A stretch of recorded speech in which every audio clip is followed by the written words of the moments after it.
Do we have any news? For the first time ever, NordSpace had an engine explosion that they've never... Did they record it?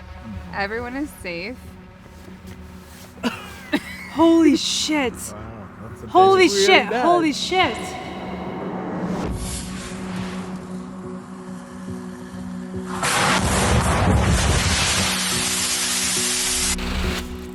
Canada, quite adorably, likes to say that it helped build the space age. It made satellites. It built the robot arm that fixed the Hubble.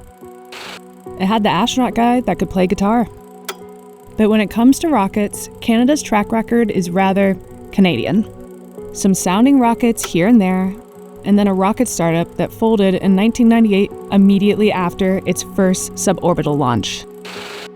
Now, 28 years later, there's a man who believes the time has come for Canada to have a real rocket of its very own. He's taken over some Canadian wilderness and is on a mission to forge Canada's path to space. What's up, man? Welcome to Area 66. Area 66, why do we call it that? Well, we're testing rockets and rocket engines here, and we're building big over the next couple of years, so we try to keep it a little secret. Meet Rahul Goel, the exploder of rockets and the CEO of NordSpace.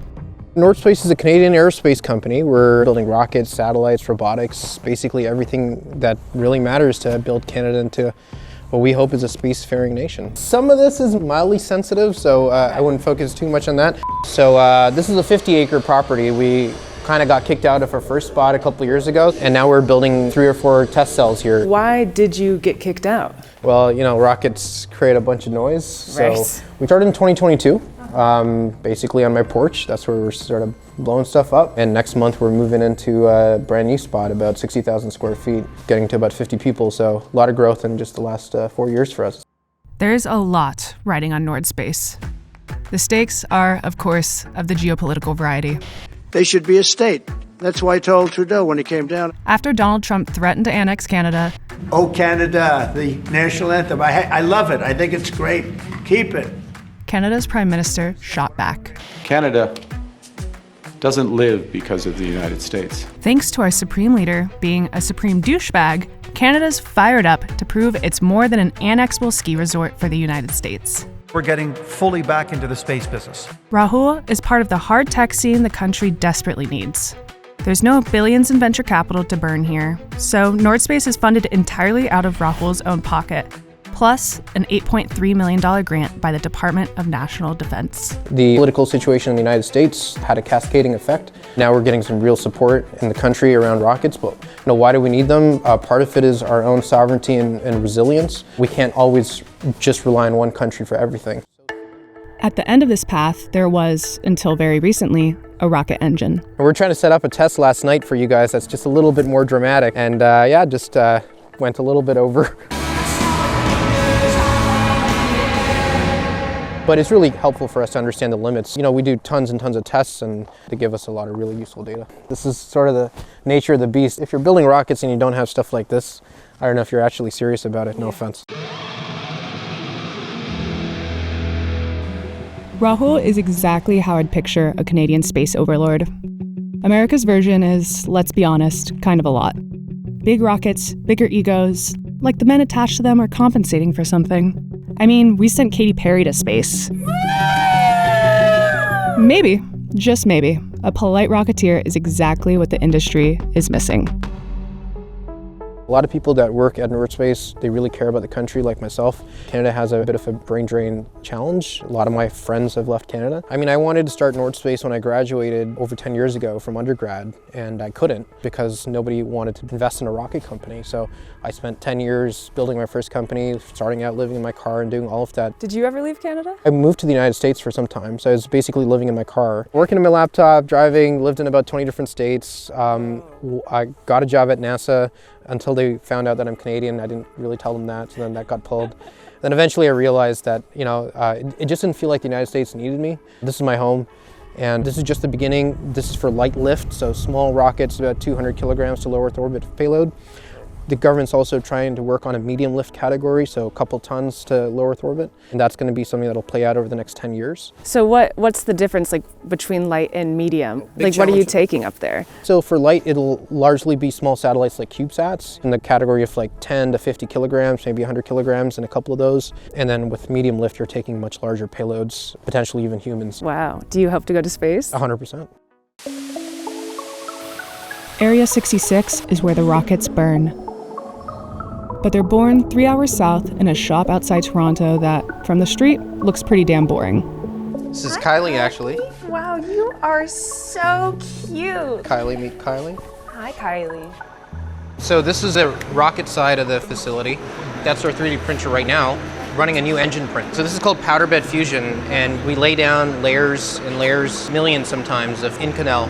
In our case, it's a metal superalloy for aerospace. You perform millions of welds, and you get a rocket engine at the end of it. It takes like 50 to 60 hours, and then at the back of our shop, then we heat treat it, clean it, and then test fire it. That's so cool. NordSpace is starting with a small demo rocket called Taiga. It's already had some false starts trying to launch, but they hope to get it up to space this year.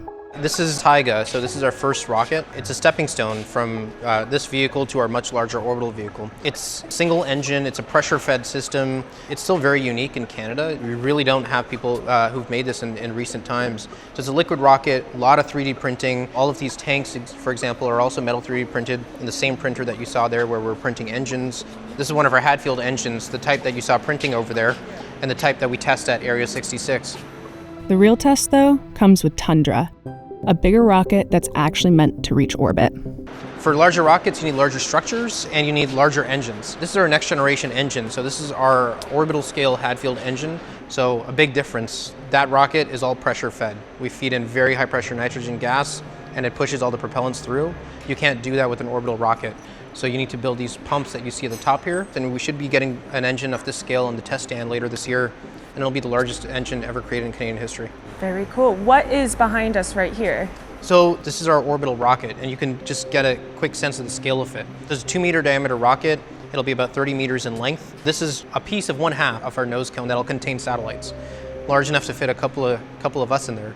Nothing like this has ever been even thought of in Canada until very recently. Obviously, this is all extremely hard and expensive, and this field is littered with failed rocket startups. We all watched Ashley's movie. We know how this goes. Is this your first time? Yes, first time in a proper suit, yes. Before it flies a rocket, NordSpace is going to fly a homegrown satellite. It'll hitch a ride on a SpaceX rocket and do AI things because Rahul is not dumb and knows saying AI out loud is the path to riches. Welcome. This is our baby, TerraNova, the satellite that's going to be launching on board Transporter 18 in October, November. We're doing Edge AI for this mission. One of the primary objectives is to prove out the capabilities of what Edge AI will bring to the LEO space. My official title is Senior Space Systems Engineer. Been wanting to do this since I was a kid, so it's fun. Oh Lord. That was sick.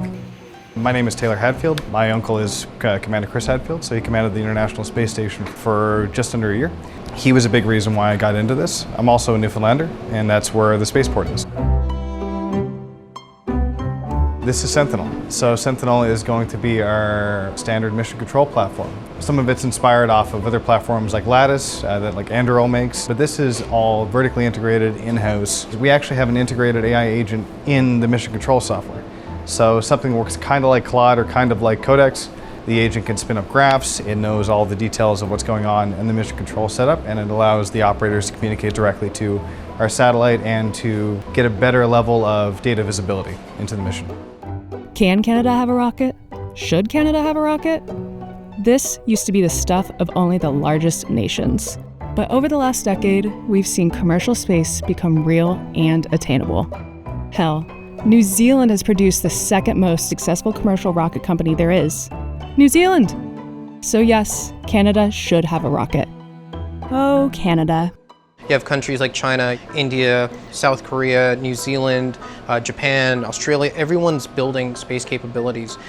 Space has developed this reputation over so many decades of being this final frontier, but it really isn't. It's just as critical as the land, sea, and the air, and a lot of countries have caught on. We'd seen the rockets, the satellites, the secret testing site. But to understand why a man spends his life trying to launch rockets in a country that's never launched anything, you have to go where he started, a corner of Toronto called Jane and Finch. Only in Canada would their so-called roughest neighborhoods sound like a private equity firm. This is where I was born, my childhood home where I spent the first 20 years or so of my life. Haven't been back here since. Sort of part of my life that I boxed up, and you brought me back here. I'm super grateful. A lot has changed and kind of a lot hasn't. At one point there were 3 families living in there, so. Wow, with you guys. Yeah. Well, we were one of them. I have no idea how so many people fit into a place like this. What's the story of 3 families in one home? I guess the typical sort of immigrant situation, immigrant family. My parents came here humble beginnings, so that's sort of how it goes. My mom put everything on the line for us, for sure. She always validated my craziest, ambitions. So I think that instilled this delusional optimism and that mentality that you can will anything into existence. We never had our own home, so one of the things she was really passionate about was seeing us purchase our first home. Yeah. So I really wish she got to see that, because only a year after she passed away, we got our first home. I'm a science-driven guy and all of that, but it's hard to not try and connect some dots together and feel like she's out there somewhere, and the further I go, maybe I can find her in some way. Wipe the tears from your eyes, people. Rahul is going to the fucking moon.